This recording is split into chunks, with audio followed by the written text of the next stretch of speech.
I lived in it most of my life and bought it from my parents when they retired and moved to Florida. They offered to take out a mortgage on it, but I didn't want to do that and took out a loan from the bank. That way they could get the money in a lump sum and use it to supplement their retirement funds. I wasn't rich by any standard, but as a teenager I inherited a few bucks from my grandparents. Thanks to good advice from my dad and his investment advisor, that money grew over the years and I had a substantial down payment, which made it easier to get a loan. I loved the house and the neighborhood. My parents took me there after I was born, and I went to school while living there. After high school, I worked as a journeyman until I had enough experience to take the exam for a licensed electrician. I passed the exam and did both residential and commercial electrical work before buying a house. During that time, I had several relationships, including one long-term and serious. When I bought the house, I planned to live in it with my wife when I got married and update the parts that I felt needed it. That plan didn't work out because I met and married Cheryl. And we were married just under 2 years and lived in that house before everything fell apart. Some of the movies that are on TV are feel-good movies. They are written in such a way that they have a happy ending, of course. Many of them are about long-lost loves or old friends, and invariably the main actor/actress gets into a situation where they meet up with an old flame again. And again, invariably, the spark is rekindled and the first truest love conquers all. Cheryl loved these movies and watched everything she could find. I watched enough to understand the formula of the script and that the writers had envisioned everything to ultimately provide a happy ending. That's not how it works in real life, I tried to explain to her. One day, we were at our local giant store and ran into Richard Herbert. He hugged Cheryl and she hugged him back. When they were done hugging and admiring each other, she introduced him to me as an old friend. After that introduction, it was as if I didn't exist. They chatted for a few minutes while I stood rocking the cart back and forth and studying the rows of bean cans on a nearby shelf. I learned that there were at least 4 kinds of pinto beans, a dozen or more kinds of baked beans, 4 kinds of string beans, pork and beans, lima beans, garbanzo beans, and at least half a dozen other kinds of beans. While I studied the beans, the two of them reminisced about old times.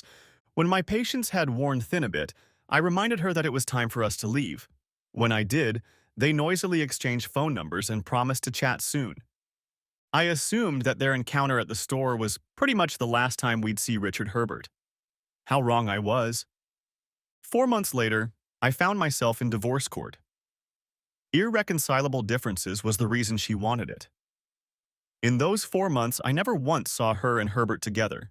Never heard a single rumor or gossip about anything going on between them, and none of our friends ever mentioned them together. At no time in court did she say that I was a bad husband or deprived of anything. She simply stated that we had irreconcilable differences, and she didn't have to explain what that meant or give examples of such differences. The court seemed to simply accept their existence without complaint and granted the divorce. My attorney told me that Cheryl would likely get alimony in the house. I was furious. I had heard of things like this, but never thought it would happen to me. It was my house. I had owned it my whole life, and to think that she could live in it for less than 2 years, get a divorce for no reason other than love for an ex-boyfriend, and then take the house. My house. My lawyer couldn't make me believe it. No court system in the world would let that happen. In court, I told the judge my story and thought I deserved sympathy. Then I experienced firsthand that the court system is as horrible as I've heard about it. She got the house but didn't get child support. After receiving the judgment, I decided not to go near the house again. I made this decision after remembering a country-style song about a divorced man who drives by his old house and sees the new man mowing the lawn. I had no desire to experience something like that. Then the house burned to the ground and I sat and looked at the ashes. It happened on Thanksgiving Day, and Herbert, I probably shouldn't say this, was living there with Cheryl. He apparently wanted to deep fry the turkey instead of frying it, but it was raining and he couldn't cook it outside, so he tried to do it inside. It was reported in the newspapers and on television that while cooking, the stove flipped over. Boiling hot oil hit the wood-burning fireplace and caused a fire that burned the house to the ground before firefighters could put it out. There were rumors that he tripped and knocked over the fryer, but no one had confirmed that. I took one last look at the pile of ashes, then drove to my apartment complex and put the frozen dinner in the microwave. While it cooked, I pulled out my copy of the divorce decree and read it.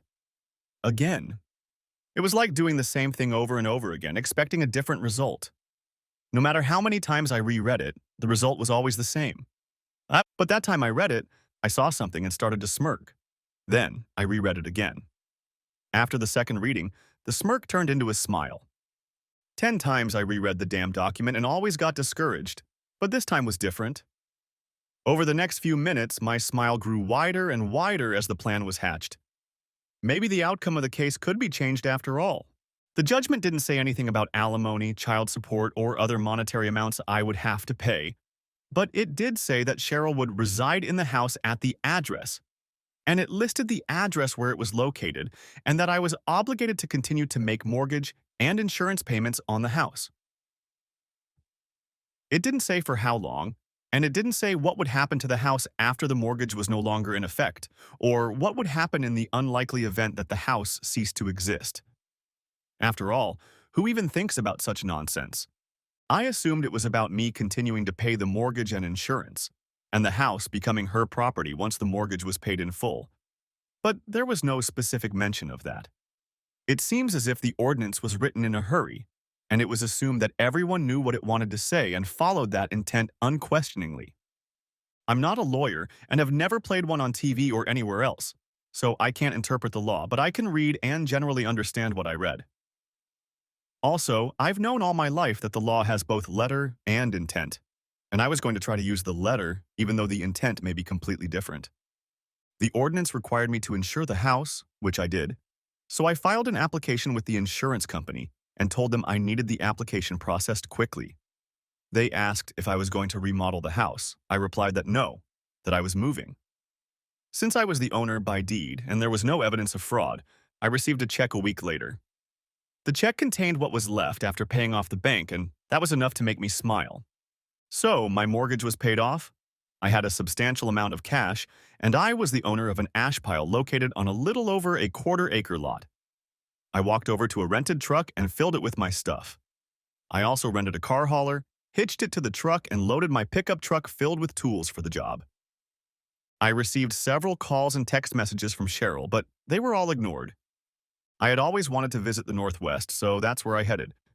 I stopped in the first town that crossed the state line, opened a bank account, and transferred money into it. I had no idea what the laws were, and I didn't know if I could be prosecuted in another state, but I was willing to take the risk. I was afraid to talk to my lawyer for fear of what he would tell me, so I decided to hell with it and didn't talk to him. The worst that could happen was that the court could force me to give her the house. But my argument, albeit weak, was that the divorce decree listed a house at an address. It did not require some house or any house at some address. Since the house no longer existed, I decided that I was relieved of responsibility. If the court wanted to enforce or modify the order, they would have to fine me. I was sure they wouldn't care enough to spend the resources to do so. Cheryl, on the other hand, would probably try to get the court to fine me. And of course, if they succeeded, they would have to want me back. But I'm sure they won't want that, given that there are some very serious criminals on the loose.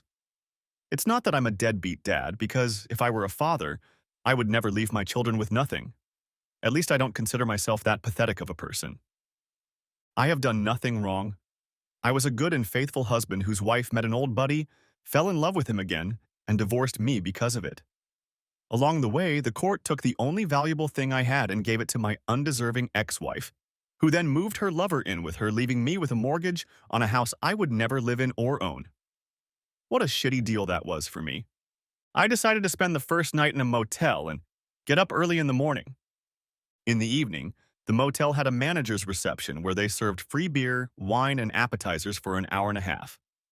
The reception was crowded, with tall little round tables all around where 2 or 3 people could stand, drink, and enjoy the appetizers. There was only one person standing at one of the tables. I joined him. "Hi, I'm Jason Truesdell," I said.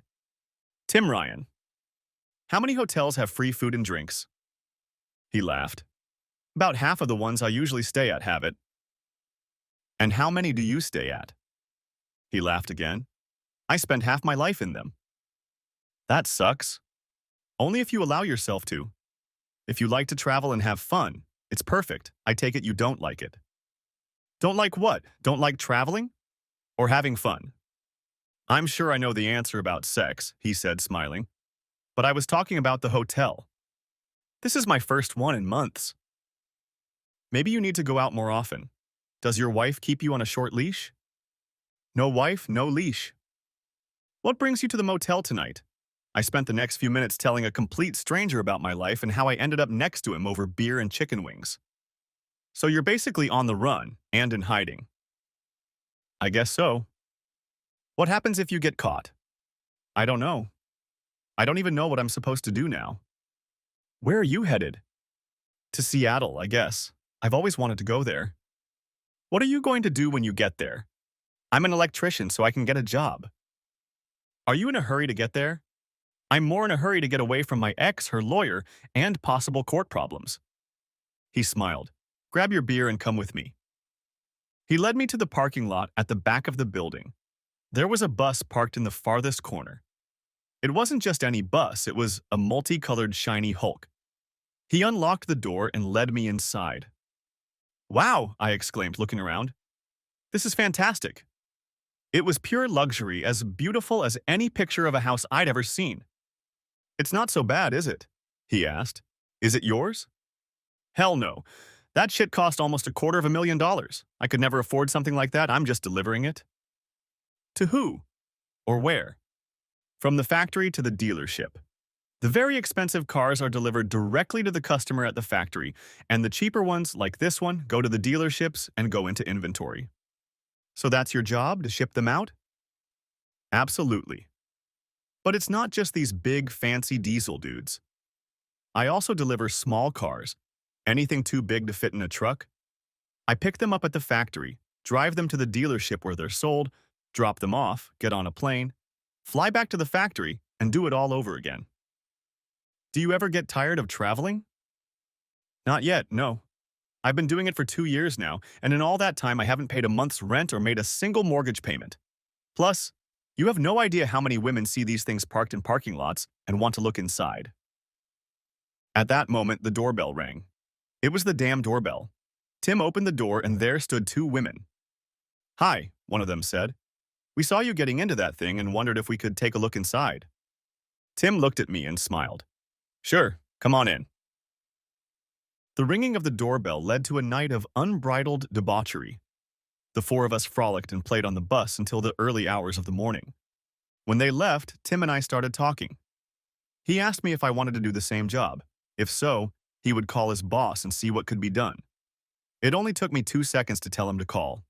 It was too early to call then, so we met for breakfast a couple hours later and he called his boss. I chatted with him and told him my story. He told me to head to the factory and he would see what he could do about the job. Tim and I shook hands and he headed to Chicago to make his delivery and I headed to Texas. During the trip to the factory, I mentally went over the possible benefits of the job if I got it. First, it would make it harder to find Cheryl, her lawyer, and the court since I wouldn't have a permanent address. Second, if the night with Tim and the 2 women was any indication, I'd get my cut.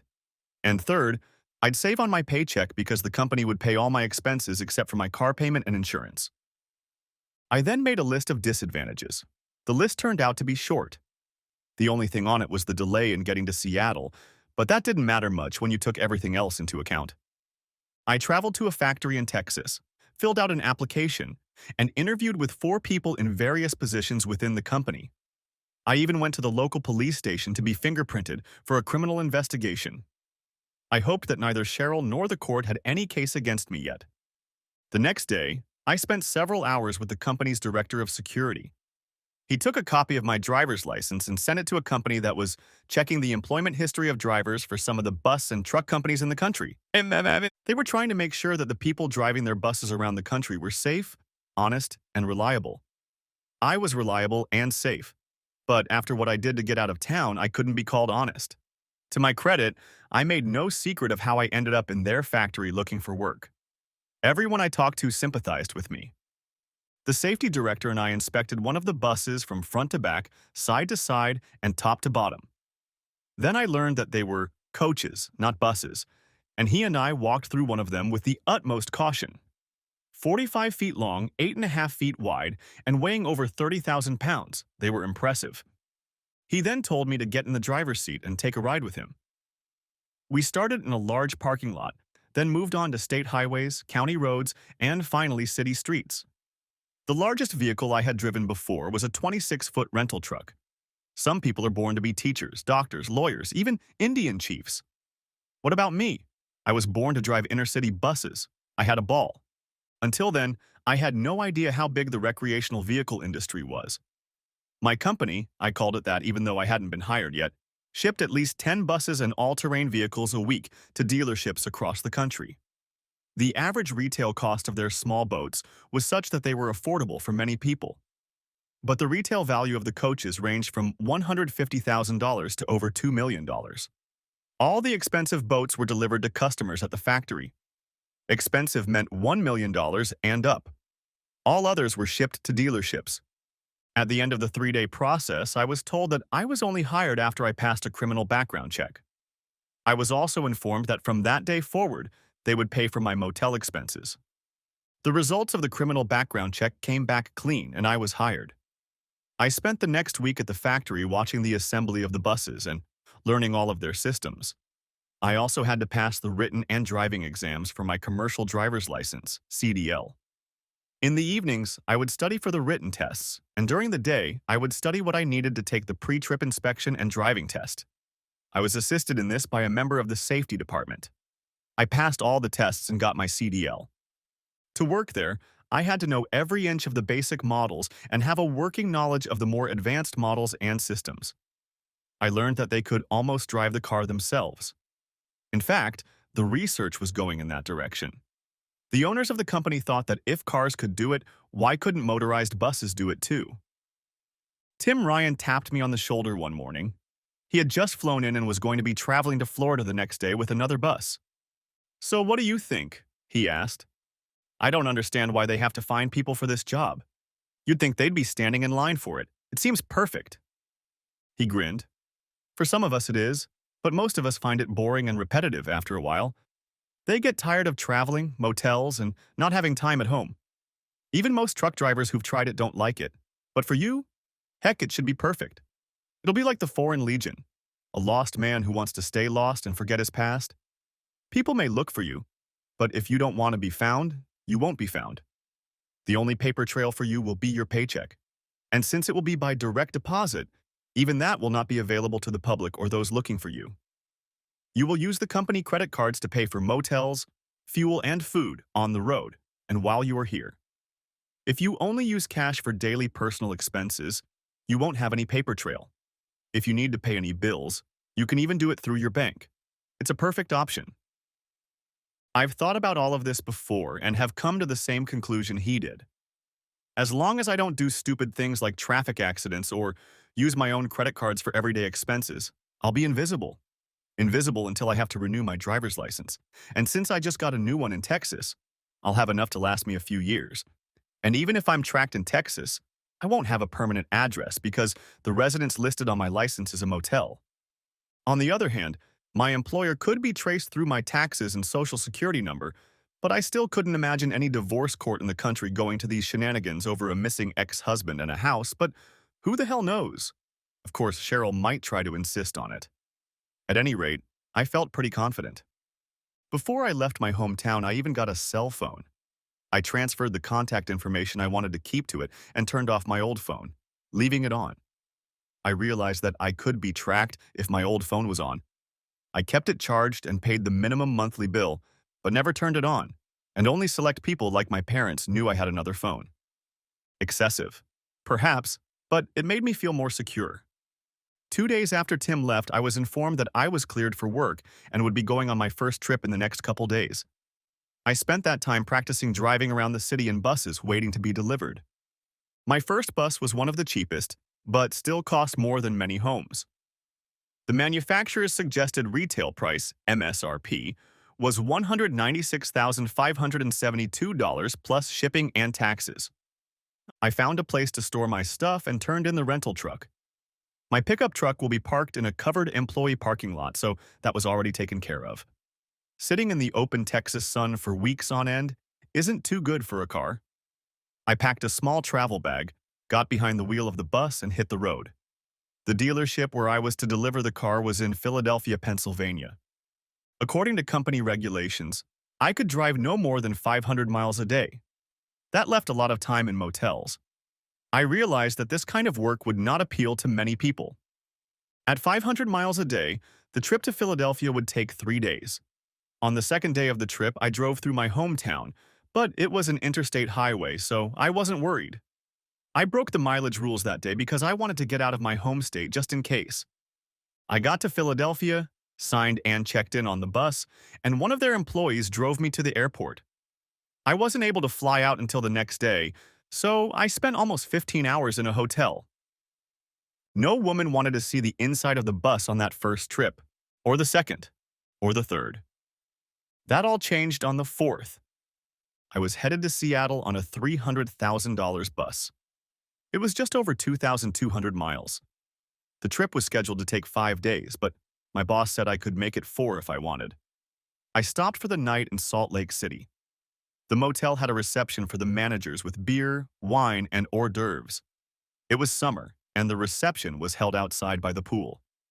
No alcohol was allowed in the pool, but swimmers could go out, eat and drink, and return to the pool. The area overlooked the back parking lot, and my coach was sitting there all bright and shiny. "Excuse me," said one of the two women standing next to the table I was sitting at. I could see the tops of their bathing suits, but the bottoms were covered by the wet towels they'd wrapped themselves in. "Yeah? You're the ones who took the bus here?" I smiled. Perhaps my luck was about to change. "Yes, that's me." "And you live in it?" "No." "Could you if you wanted to?" "Absolutely."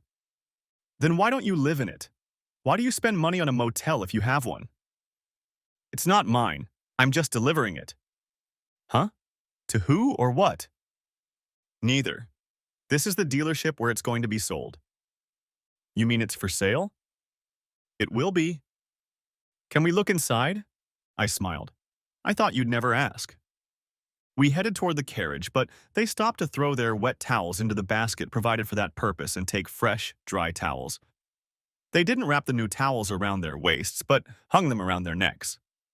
I caught a glimpse of the little bikinis before I turned and led them to the coach.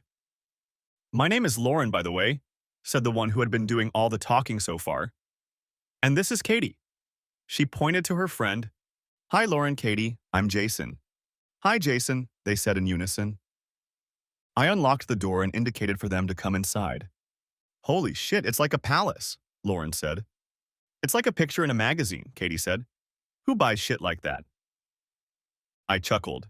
"People who want to travel and camp, but don't have to sacrifice anything like a flush toilet and satellite TV.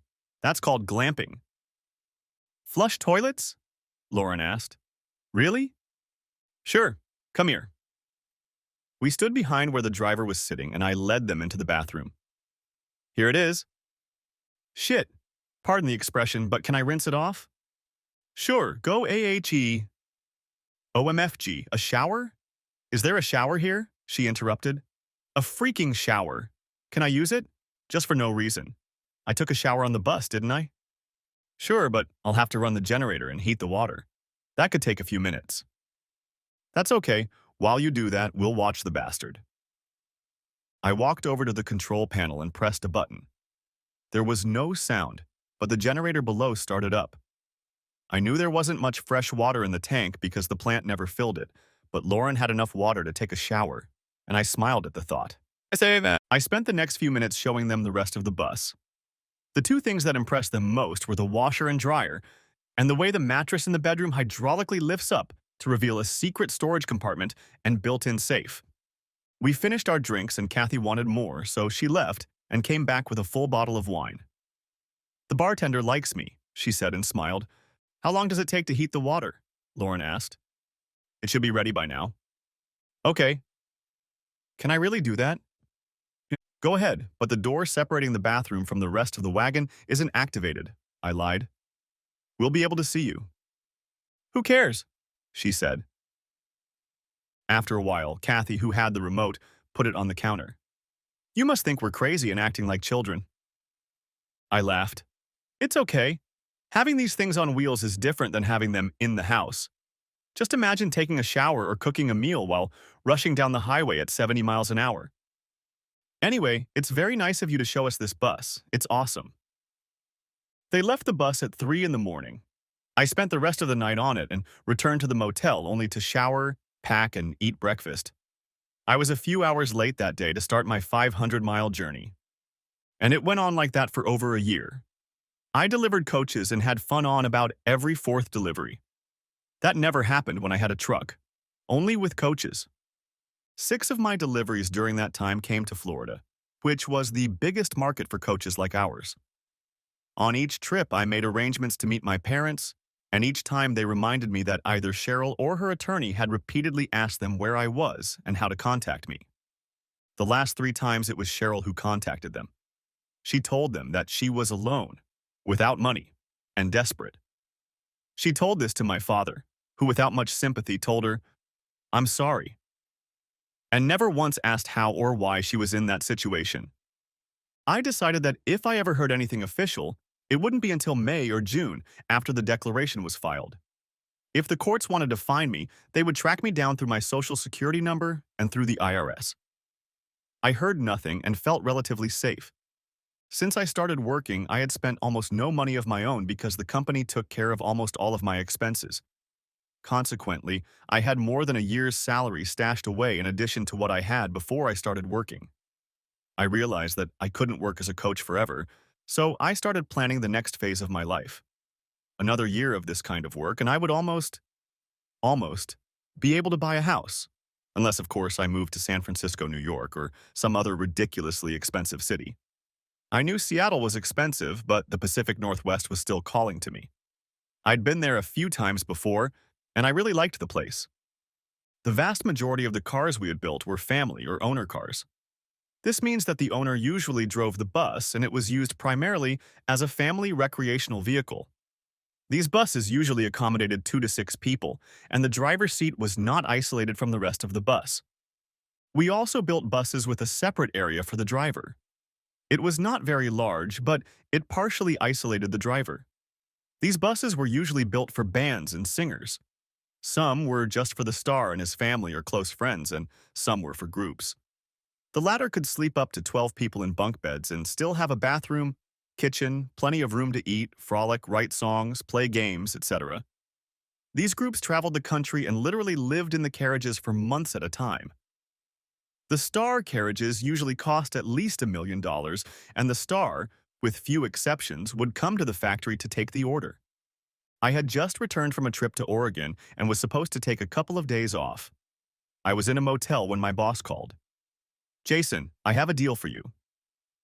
That statement was on par with, "I'm from the government and I want to help you," in terms of arousing complete and instant suspicion. "I'm sorry, but I'm going to be sick that day." "What day?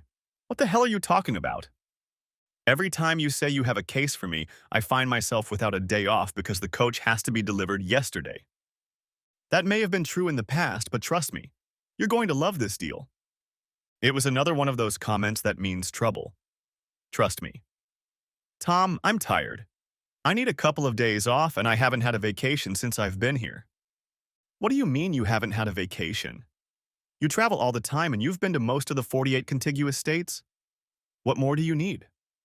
I loved my job and, as mentioned, wanted it to last at least another year, but except for a few visits to my parents' house, I hadn't lived in anything more than a motel or hotel room in over a year. "Listen," he said, "do this for me, and I promise you'll have a vacation." Damn, I thought. After all, he'd been more than fair to me. "Okay, where is it supposed to be and when?" "It'll be in Nashville, but in a slightly different way." "Different?" I didn't like the way that sounded. "Different how? And why different?" He chuckled. "Let's go to my place." An hour later, he and I were standing outside the newly decorated carriage. Have you ever heard of Reagan Thompson? Isn't she an artist? I had no idea who she was, whether she painted or sold shoes, and I didn't care. Maybe, but I'm thinking of a different Reagan Thompson. The one I'm thinking of is one of music's newest stars, and that's his trainer. It's also his first personal trainer. He traveled with his band in a used coach he bought from another singer, but decided he wanted one just for himself and his family. This is not uncommon for big stars. We build one or two a year for them. His trainer? Isn't Reagan a girl's name? Not in this case, no. That doesn't matter. What's the deal with his coach? He took a deep breath. He paid over $1 million for it and wants to ride it himself. While he was gaining popularity, he spent a lot of time driving around in those cars, but now that he's a big star, he wants his own personal car, and he wants to drive it himself. The problem is, the biggest car he's ever driven is an F-250 pickup, so he wants someone to teach him how to drive it. He looked right at me. And he wants that person to be you. Oh, no, you don't. There are higher-level people than me, and more qualified. How about Ryan? Tim Ryan? That's not going to work. He wants you. How can he want me? He doesn't even know me. No, but he knows how you drive? What do you mean? You remember a couple months ago when you drove the band's coaching staff to the dealer in Chattanooga, and he had to drive to them in Nashville? Yes. Thompson was in Chattanooga on a personal visit. When he was on his way home to Nashville, he stopped behind you on the highway. Since he was to have his first coach, he decided to follow you just for fun. He watched you for 2 hours and was impressed with the way you rode, especially on Monteagle. What's Monteagle? I asked. It's a stretch of I-24 highway outside of Chattanooga. It's not the longest, highest, or steepest mountain section in the country, but for some reason its long 6% descent is deceptive and treacherous, especially in bad weather. Drivers tend to be a little careless when they drive down it for the first time. I've never noticed that. That's because you had a brake. A brake is a system on large cars designed to reduce speed without depressing the brake pedal. It uses engine compression to reduce speed. Blah, blah, blah, blah. I don't know how the damn thing works. All I know is that when the car starts going down a hill, the driver just takes his foot off the gas pedal and the car slows down without having to hit the brakes. If you've ever stood next to a large truck or bus and heard a loud popping sound, it was probably Jake's brake. It saves a lot of wear and tear on the braking systems of large and heavy vehicles. Anyway, that big star followed me. Right. He liked the way you drove the bus in traffic and decided he wanted you to teach him how to drive yours. He saw the name of the bus and realized it was built by the same company, so he decided to see if the driver, meaning you, could teach him. He's going to California to make his first movie and thought it would be fun to drive his new bus there. You're kidding. Do I act like I'm joking? I'm really not qualified to… Damn it, Jason. He spent over $1 million and he wants you to help him. It's no big deal.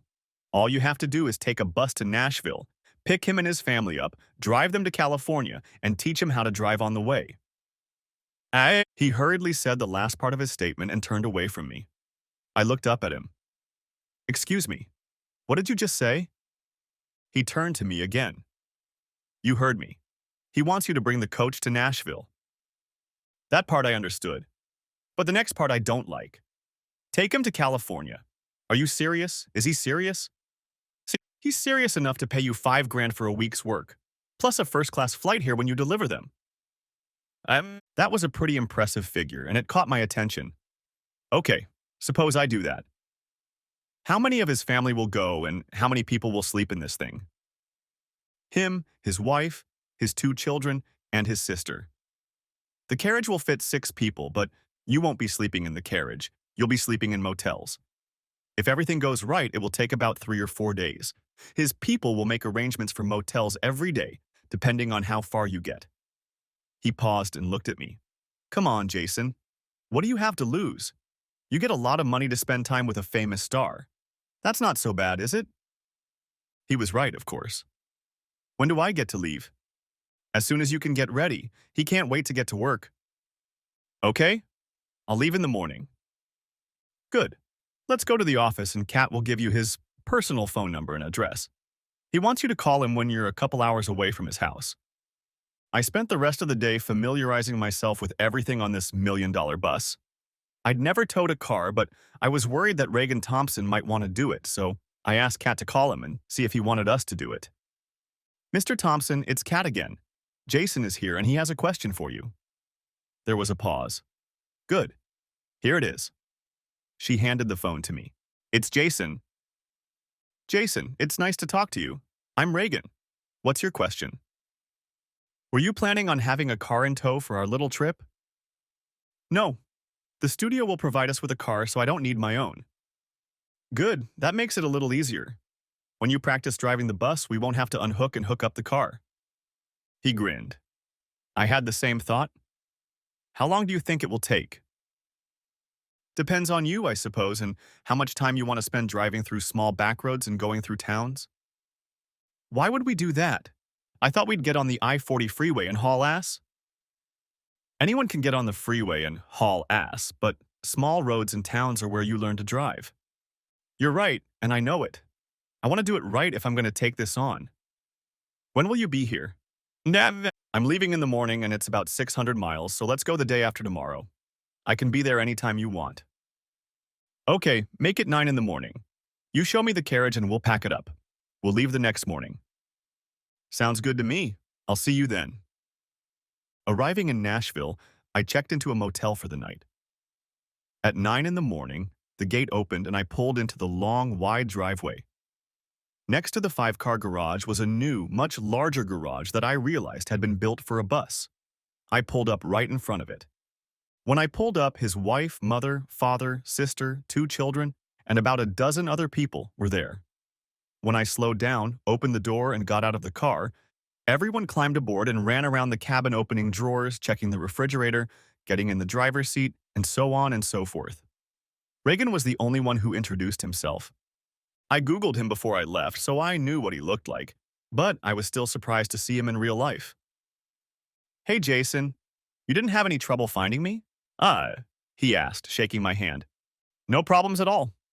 Wow, I've seen him in videos and pictures, but in real life he's just gorgeous, he said, looking at his trainer. Wait until you see him inside.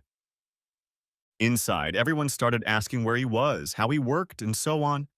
The 2 kids, 6-year-old twin boys, loved their bunk beds with individual TVs and sound systems. He kicked everyone out, and I spent the next 3 hours telling him all about it. He brought in a professional videographer to explain how everything worked, especially the center control panel, all the remote control devices, and the driver's seat. He wanted to be able to go back to the videotape and review it when he had a question about how something worked. He also taped and labeled each remote and what it controls. He was very attentive to detail and asked all the right questions in the right order. I was impressed, but anyone who has spent that much money would want to know as much as possible. After the conversation, he took me to one of the 2 patios of the house where dinner was served. There I was formally introduced to his family. His wife, Pat, was very nice and held my hand as she led me in and introduced me to everyone, including members of his group who had shown up sometime during our introduction to Reagan. He insisted I call him by that name. It was the middle of the afternoon when Reagan's wife, Pat, and his sister, Kelly, began moving boxes into the wagon. Bedding, linens, towels, food, dishes, and everything else necessary for the house to function was moved and stowed. It was evident that they had given good thought to what they might need. I asked if I could get a ride to the motel for the evening. He offered to let me spend the night there, but all my stuff was at the motel, so I declined. He and I went to the garage, and he used his code to open the door. The first car I saw was a Range Rover. Reagan walked over to a board on the wall, picked up a bunch of keys, tossed them to me, and said he'd see me in the morning. What time do you want to leave? I asked. Is 7 too early? That suits me just fine. If you're here at 6, we can have breakfast before we go out. Great, I'll see you at 6. Just like the day before, the gate opened as I turned into the driveway. I found out later that the house has a camera that alerts you when someone pulls up to open the gate. The carriage hadn't moved since I'd parked it the night before. I hadn't expected it to, though. Reagan met me at the garage. We had a quick breakfast because they were all eager and excited to start the trip. Are you ready to go? Reagan asked. Always, are you? Let's go. Do you want me to take the Range Rover out? I asked. No, one of my guys will take care of that. Let's hit the road. Do you want to drive? I asked him. Oh no, I'll wait until we get on the highway.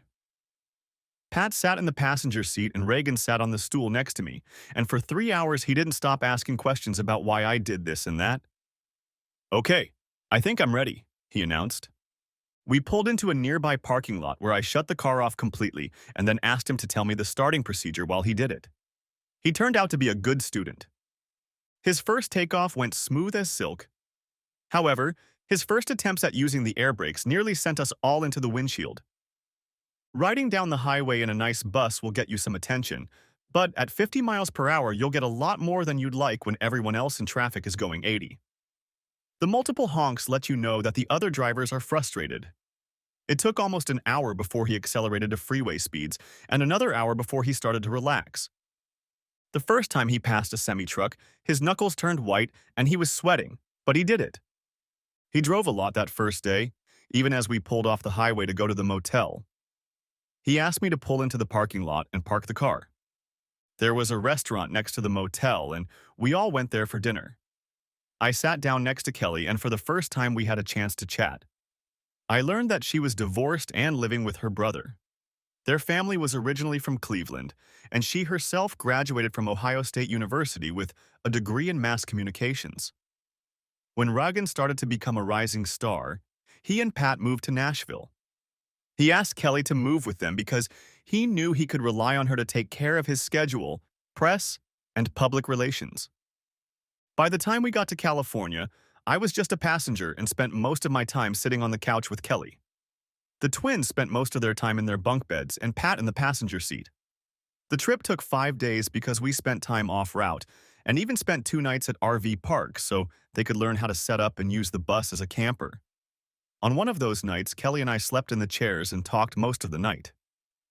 Another night, we fell asleep on the couch and woke up in each other's arms. During the trip, Reagan made a lot of phone calls and often used the newly available hands-free feature. I couldn't help but eavesdrop on most of his conversations, learned a lot about the music industry, and exchanged investment information with his manager. I took notes and used the investment information to my advantage. In California, Reagan confidently maneuvered through the city and made his way to the house the studio provided him. He invited me to spend the first night with them. I agreed because it would probably be the last time I would see any of them, and we had already developed a friendship. I met some of the big shots from the studio when they came to the house to meet Reagan. When they left, and it was just the two of us, Kelly booked plane tickets for the next day and ordered a car to take me to the airport. Once Reagan and Pat went to bed, Pat gave me a hug, and Reagan handed me an envelope and thanked me for my help in time. Kelly and I talked until 2 in the morning, and when we separated to go to bed, we kissed. The next morning, 2 cars arrived at the same time. One for Reagan and Pat to take them to the studio and the other to take me to the airport. I said goodbye and gave Kelly a kiss. Reagan and Pat expressed their surprise when they saw this. "Oh shit, maybe we shouldn't say goodbye because it looks like we'll see each other again." And everyone laughed. "Will we see each other again?" Kelly asked. "Do you want to?" "Sure. Then you'll see me." Just as my boss Tom had said, my flight home went first class. Later that day, I returned to Texas and gave Tom a full report. He told me that the promised $5,000 would be in my next paycheck. That reminded me of the envelope Reagan had given me, so I pulled it out of my pocket and opened it. There was a check for $5,000 and a note. "Jason, thank you for your help. Your superiors can't know about this check. Reagan." I laughed and showed the check to Tom. "Looks like you had a pretty profitable week." He laughed. My life returned to normal, and 2 days later I traveled to Florida with my coach. I talked to Kelly several times during that trip, and when I got to Florida, I spent the night at my parents' house and told them about her. They knew about Reagan's music and were fans. 2 months went by and Kelly and I were in frequent contact. I was ready to fly out to see her, but one of our coaches had to fly out there, so I took him. On this trip, I neglected our 500 miles a day driving requirement. I spent 2 days at her place and saw Reagan and Pat a couple times. They were not surprised to see me. Long-distance relationships aren't easy at the best of times, and over the next 4 months, Kelly and I had a few bad moments. Those moments didn't stop me from turning down a few ladies who were interested in coaching me. Kelly and I never had sex. Hell, we never went beyond kissing. But I still turned down the opportunity to hook up. Our lowest point came when I took an unexpected trip to California, but was only able to spend 1 night with her, and it was a night she had dates planned. Our exclusive relationship was never discussed, but I was still shocked that she was dating others. I say others because when she told me about her date, she also said there were others. After that, our phone conversations became kind of boring and mundane. I started showing women the insides of my sweatpants again, and my life returned to what was the norm for me. The original plan was for Reagan, his family, and Kelly to spend 5 months in California. On my last trip, when Kelly had a previous engagement, I learned that she and her family were returning to Nashville the following week. It got to the point where the phone calls stopped. Every once in a while, I'd see a picture of him, hear one of his songs, or see a commercial for one of his concerts in some city I was passing through. A few months after our phone conversation stopped, there came a point where Kelly became a distant memory to me of a very nice woman who turned out to be the sister of a big country music star. I'd also almost forgotten about my ex, Cheryl, until my parents called to say they'd gotten a letter from a lawyer addressed to me. "And what did you do with it?" I asked my dad. "Well, I've been wrote on the front that you don't live here and put it back in the mailbox unopened. We got it this morning and the mailman will pick it up tomorrow." "That's good, thank you." We both realized it was a letter from Cheryl's lawyer. "Seth, what are you going to do with it? You can't hide forever." I laughed. "I'm not thinking of hiding, rather, I'm just going to stay out of her sight." He repeated to himself. "You can't do that forever." "I know, Dad. I'll see what I can do." After our conversation ended, I pulled out my old cell phone and turned it on.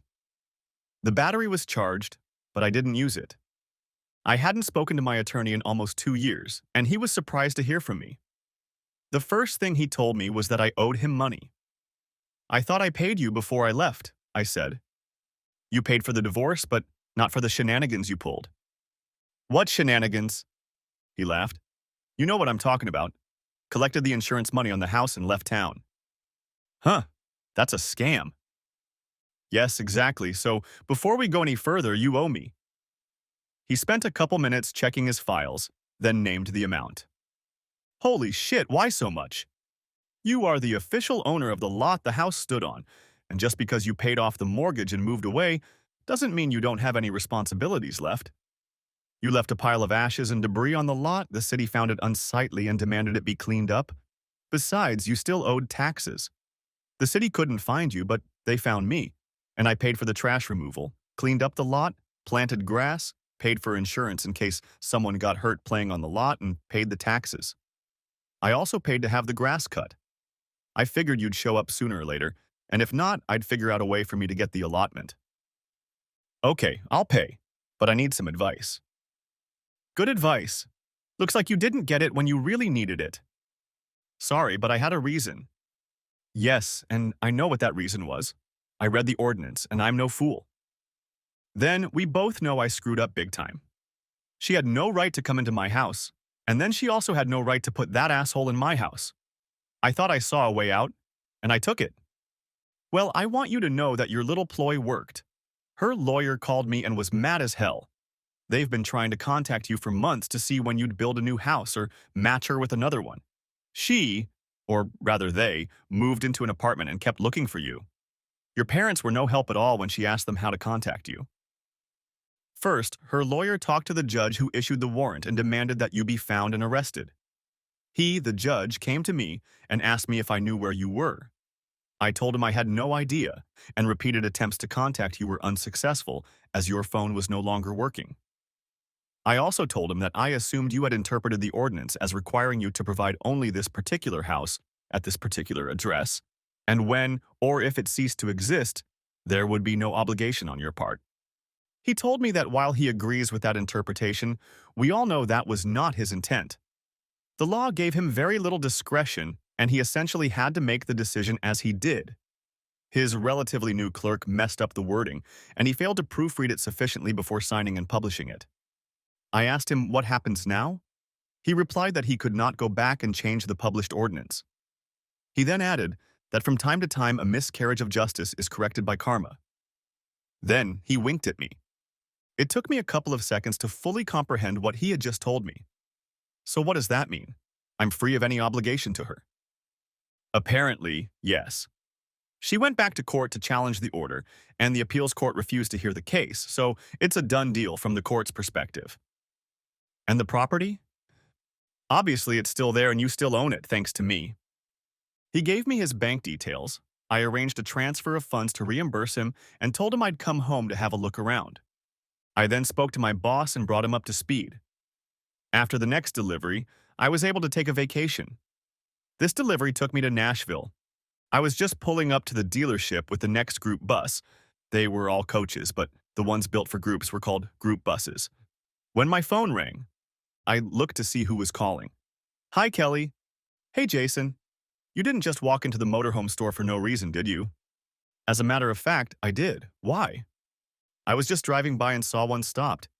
It made me think of you, so I called. How's it going? Great, thanks. How are you? Fine, too. Listen, do you want to grab some lunch or dinner?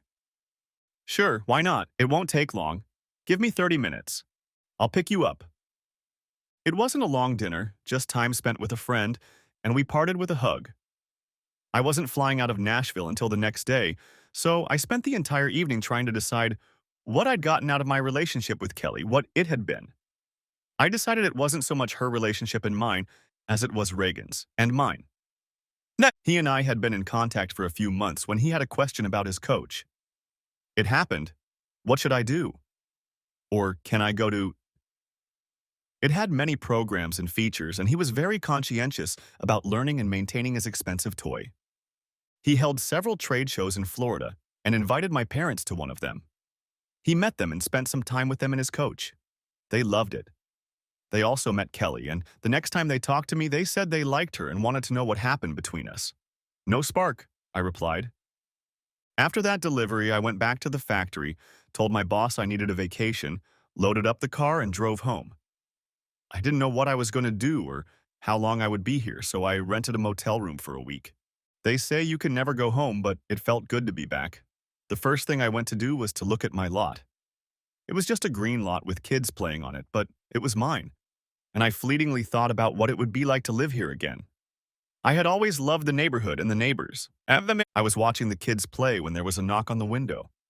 I was deep in thought, but was startled. It was my neighbor Dan Franklin. Dan was the same age as my parents and had lived here for as long as I could remember. Hey, Jason. I thought that was you. How's it going? He asked. I got out of the car, shook his hand, and smiled. Pretty decent, Mr. Franklin. How are you doing yourself? I've had worse. What brings you here? I don't know. Fighting demons and fond memories, I guess. Do you have time for coffee? If you want, we can share demons and memories. 10 minutes later, we were in his kitchen, the same one I'd been in many times. When I was a kid, I'd seen him always add a shot of Bailey's to his coffee, and I wondered what it tasted like.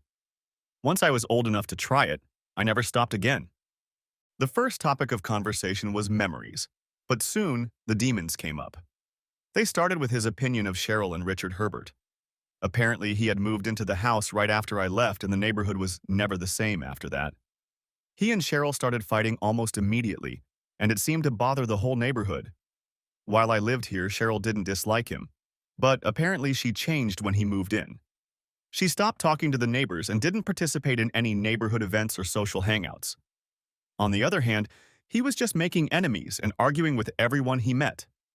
All in all, he was not a very pleasant person. The day the house burned down, Herbert ran out of the house with his guitar and computer and never went back in. He called Cheryl to see if she was okay, but didn't try to go back into the house to see if she needed help getting out. When she came out, flames were shooting out of the downstairs windows and she was holding jewelry boxes and photo albums. Herbert could be heard yelling at her for bringing her things and not his favorite leather jacket and cowboy boots.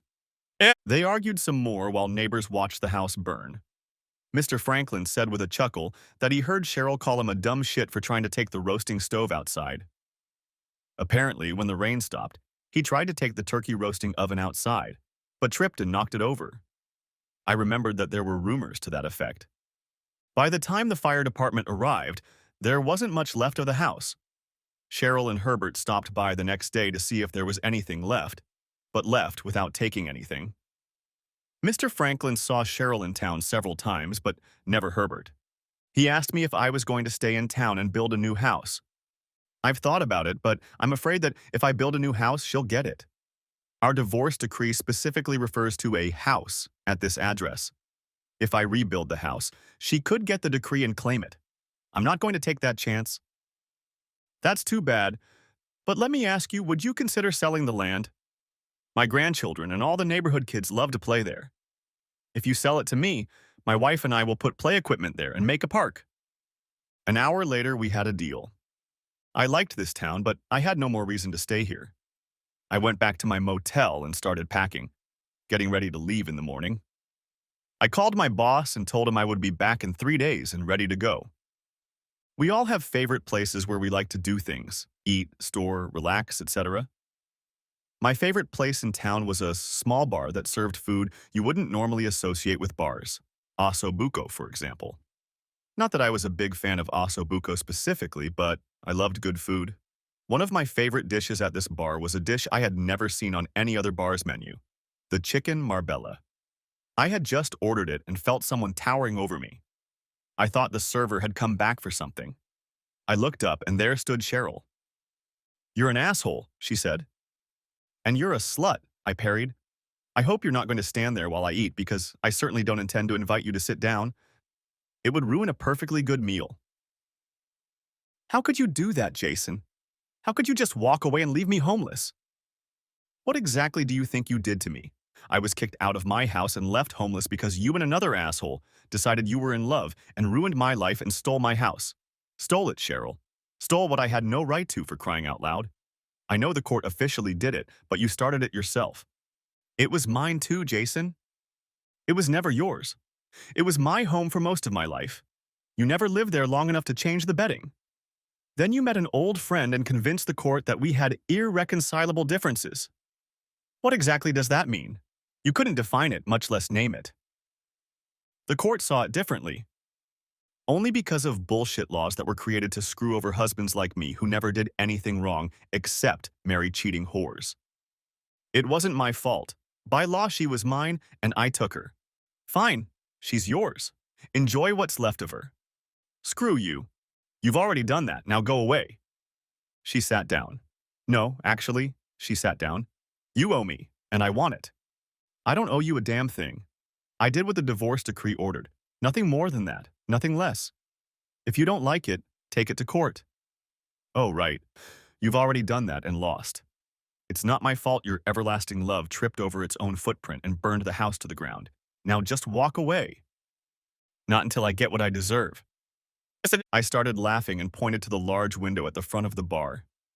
If you got what you really deserve, a big truck would fly into that window and run you over in the middle of next week.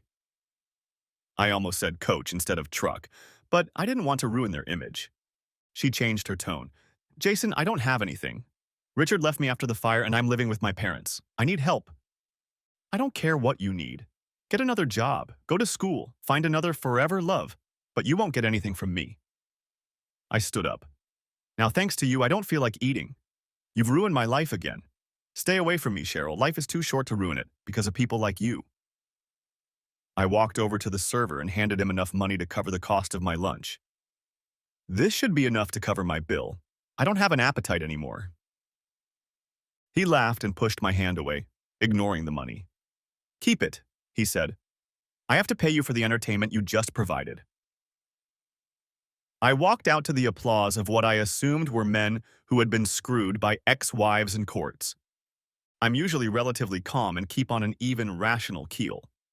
I don't scream, yell, throw things, or wish physical violence on anyone. But until this evening, I hadn't had a chance to express my feelings to Cheryl. Most people who know me would have been shocked at the way I spoke to her that time. To be honest, I was shocked myself, but even after I had time to reflect, I didn't regret it. It was cathartic. My first birth after returning to work was in Seattle. I had been there several times before delivering coaches, and my initial instincts were confirmed. I liked the area as much, if not more, than any other part of the country I had been to, and I had been to most of them for work. The service manager at the dealership was inspecting the car I had arrived in. He was the one who was supposed to inspect it and sign the acceptance document. I couldn't leave without him. While he was doing the inspection, I was looking at a bus with the most gorgeous paint job I have seen in my history with buses. Painting buses like this can cost upwards of $100,000, but I was willing to bet that the paint on this bus cost a lot more than that. Do you think it's okay if I look inside? I asked the service manager. Sure, the owner won't mind.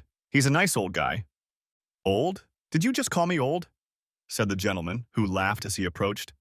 Someday, Sammy, you'll go too far and I'll get mad. And someday, Mr. Ferguson, you'll learn to stop calling me Sammy and remember, you're not allowed back here in the service area.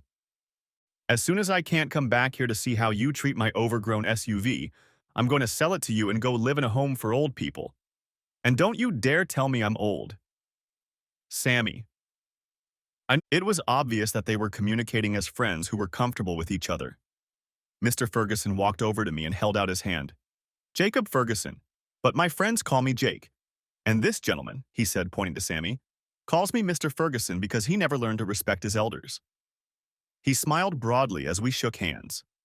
Jason Truesdell, it's a pleasure to meet you, sir. Don't call me sir. Only people like Sammy can be addressed that way. It'll be a cold day in hell when I call you, sir. You'll have to excuse him, Jason. He's ill-mannered and ill-behaved, and the management of this establishment needs to keep him here and away from the public, or he'll alienate their entire business. He paused. I heard you ask if you could look inside my overgrown SUV? Yes? I smiled. I'd never heard one of our coaches referred to as an overgrown SUV before. Do you have your own? Oh no, I just deliver them. Delivering? And I told him what I do. Sounds like a fun job. Well, come on. Let's take a look inside. He was clearly very proud as he showed me around. At the factory, I saw several carriages worth $1 million and up. And of course, I got to ride in Reagan's carriage. I also saw a few carriages that were close to $2 million, but they were rare. Mr. Ferguson's carriage must have been in that price range, and it must have been at least 2 years old, because I never saw it. There were lots of curved cabinets made of rare, exotic woods, and the floor was real marble, as were the countertops and walls in the bathroom and shower room. Yes, the showers. There were 2 of them, one in each of the 2 bathrooms. Carriages with 2 bathrooms were rare too. My wife and I hate sharing bathrooms, even with kids and grandkids, so we have our own and everyone else has theirs. The engine was one of the biggest we put in our carriages. While 500 GP was pretty much the standard engine for carriages, this one was a monster at 605 GP and, as Mr. Ferguson proudly stated, was triple digits. Triple digits meant it could go over 100 miles per hour. I often drove it at speeds of 80 and 85, and once accelerated to 100. Then I found myself among several NASCAR trucks carrying race cars and buses with crews and drivers. They were headed to another race venue. I looked in my outside mirror and saw them approaching in the Hummer left lane. When the first of them passed me, I accelerated. By the time the last one passed, I had kept up with them, pulled in behind them, and tailed them. In a convoy of cars, usually large trucks, the person in front is called the front door, and the person behind is called the tailgate. Everyone in between is considered to be sitting in a rocking chair because the front and back doors are responsible for detecting any law enforcement. Those sitting in the rocking chair can just drive. We drove probably 75 miles at 100 miles per hour, almost bumper to bumper like cars during a race, and didn't seem to fear the law. We passed 2 highway patrol cars traveling in the opposite direction. Both had their blue headlights on for a couple of seconds as if to warn us, but the front door didn't slow down and we just kept hauling ass. It was exciting and a hell of a lot of fun. Mr. Ferguson and I had been on his bus for about 15 minutes when Sammy brought out my ID. Tell us when you're ready to go and we'll drop you off at the airport, he said. Mr. Ferguson, if you leave my mechanics alone, you'll be ready to leave in about an hour. Thanks, Sammy, he said, smiling. Sammy just shook his head and walked away. What do I have to lose with this Sammy thing? I asked. He laughed again. He seemed to enjoy laughing. Our families go way back. He and my son Mark are best friends, and he spent a lot of time at our house as a kid. His name is Samuel, but he prefers to be called Sam. He hates Sammy, and I'm the only one who can call him that. He calls me Mr. Ferguson because that's what he's never called me. And I can't convince him to call me Jake. Mark calls Sam's parents by their first names, but Sam just can't do it. When Sam and Mark graduated from high school, they went into the Army. Neither of them wanted to go to college, and that was okay because neither family could afford it anyway. They stayed together and served in the same unit in Afghanistan. They were only there for a couple months and came under fire. They were both wounded and spent a month in a hospital in Germany. For over 2 weeks, we didn't know if they would survive or die. Sam's parents, my wife, and I spent a month in Germany at their bedside. While in the hospital, we cried and prayed a lot, usually at the same time. When the boys recovered, they were medically discharged from the service and decided to share an apartment. They still live there today. We both thought for a moment before I continued. Without getting personal, you said that neither family could afford college, but you had a high-income coach. What did you do? Did you win the lottery? No, I have an uncle in Louisiana, and a few years ago they found gas on his property. A little piece of swampland of 100 acres, and all of a sudden he had more money than God. He died without ever knowing how much it was worth. Hell, they still don't know. My dad and I were his only blood relatives, so he left everything to us. I always wanted a camper, so I saw my chance and bought one. Good for you, but it's a step or two higher than just a camper. I got a little carried away. It's way more than we'll ever need, but it was affordable and I was in the mood. My wife and I still live in our old house and are happy with it, but the darn thing drew us in like a magnet. We saw it and wanted it. We bought the house next to ours, tore it down, and built a carriage house to it. The cost of the carriage house, the house we tore down, and the new garage was about 8 times the value of our house. No one ever reproached us for our ingenuity. We talked for a few more minutes in the carriage house and then went to the showroom where there were drinks and snacks. I had a coffee, he had a cappuccino, and we talked some more. I learned that both he and Sam's father, Pete, were carpenters. Pete is still a carpenter now. Jake played a lot of golf, fished, and traveled. I told him my story and he laughed heartily about the house and insurance. He asked what I did before my divorce and I told him I was an electrician. I also told him I was on my way to Seattle when I met Tim Ryan at the motel and stopped by to drop off the carriage. Are you going to do this forever? He asked. Actually, I've given myself another year or so before I find a place I can settle down. Still thinking about this neighborhood? Probably. I've traveled all over the country with this job and haven't found a place I like better. Shortly thereafter, Sam came in and told him that the overgrown SUV was ready and Mr. Ferguson was getting ready to leave. Sammy said you were going to the airport? Yes, but I won't be leaving until tomorrow. I'm having dinner with friends and then going to a concert tonight. What kind of concert? Reagan Thompson. He's, hell, I know who he is. My wife and daughter adore him. We've been trying to get tickets, but they're already sold out. She's pissed off. Do you really like him? Hell yeah. We drove 400 miles to see him once. She's still trying to find tickets for tonight, but even the scalpers are sold out. How many tickets do you need? Why? Do you have extra? If so, I'll be a hero. How many? 4, me, my wife, my daughter, and my son. My daughter's birthday is next week and we wanted to take her along. I smiled and pulled out my phone. Mr. Ferguson just stared at me as I dialed a few numbers. Hey Jason, how you doing? Hey Reagan. A friend of mine is trying to get tickets to your show tonight, but there's no way he can. Maybe you have an extra 4? It's for his daughter's birthday. We might be able to get 4. How old is his daughter and what's her name? I'll find out. What's your daughter's name, Mr. Ferguson, and how old is she? Katie, and she's 30. Who are you talking to? Her name is Katie, and she's 30. I repeated into the phone. He laughed. I thought she might be younger. It's pretty unusual for a father to take his 30-year-old daughter anywhere, much less to one of my shows. Shouldn't be a problem. Let me check with Kelly and she'll get back to you in a few minutes. How about you meet us in the green room before the show instead of going to dinner? The restaurant is preparing a big table and we have invited some local celebrities. Everyone will be happy to see you. Bring your friends. I want to say hello to them. I smiled. We'll come. Oh, if there are no seats, your friends can watch from backstage. There's always a bunch of people there. I'll tell them. Thanks, I'll see you tonight. I ended the conversation, looked at Mr. Ferguson and smiled. How do you and your family feel about meeting Reagan Thompson? Are you kidding? No, sir. He had already heard my side of the conversation, so I told him about Reagan. Just like that? One little phone call and we're having dinner with Reagan Thompson? I can't believe it. Well, let's wait a few minutes and see what Kelly has to say, and I'm not sure a buffet in the arena green room can be considered dinner. And who's Kelly? His sister. You'll like her. Turns out he more than liked her, as did his son Mark. The Fergusons picked me up at the hotel, and we headed to the arena. Scotty, Reagan's security guard, met us at the entrance to the reserved parking lot and let us inside. The first thing Jake, I was calling him Jake by then, saw was Coach Reagan. As I introduced Kelly to the family, I could feel the spark between her and Mark. It seemed like they had known each other all their lives. My introduction to Kathy Ferguson wasn't even close to that, but we seemed to understand each other as well.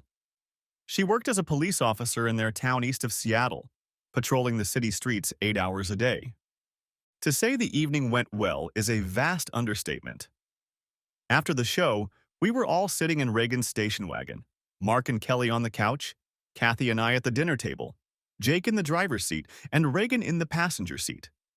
Pat and Grace, Jake's wife, were standing over their husbands, listening to them talk about coaches and looking very bored.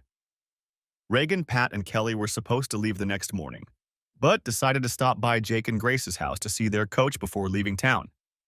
The Fergusons dropped me off at my hotel at the airport, and Katie and I said a leisurely goodbye. The next few months were interesting. Every time I went on vacation, I went to Seattle to be with Kathy. Mark spent his time traveling with Kelly, Reagan, and Pat. In fact, he pretty much took over the job of driving their bus, which, by the way, was for sale because when Reagan saw Jake's car, she ordered a new one. I quit my job and moved my stuff to be near Kathy. Like my home state, I needed a license to work as an electrician. It required a letter from the company where I worked as an electrician and a copy of the license from that state. I also needed to pass an exam. All of this took a little time, which I spent buying a house and furniture. I bought a house in the same town where Kathy and her family lived. The furniture selection was handled by Kathy. I liked that I could stretch out and live in something larger than a motel or hotel room. The dealership I went to in Seattle had a driving program for owners of new SUVs and buses.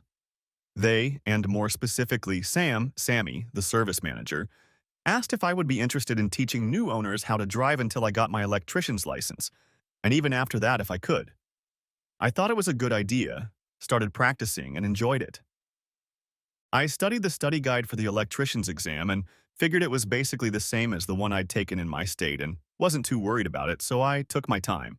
But when Kathy said she'd move in with me when I passed, my study of the guide took on an urgency in a personal, erotic, self-centered way. 3 weeks later, I had a roommate, and I had never been happier. My life was perfect. Mark and Kelly got married and settled in Nashville. Reagan found someone to handle his public relations and scheduling. He also has a new coach, and he and Jake argue over who is kinder. Jake tries to convince Grace that they need a new, nicer one. Katie and I don't mind because we could go on trips like the current one with him. I'm busy with my little company of 3, and Katie is still patrolling the city streets. She'll be doing that for a couple more weeks, and then she'll take a break to get married and have a baby. The end. Thanks for watching. I hope you enjoyed it, so subscribe to my channel and watch the next video.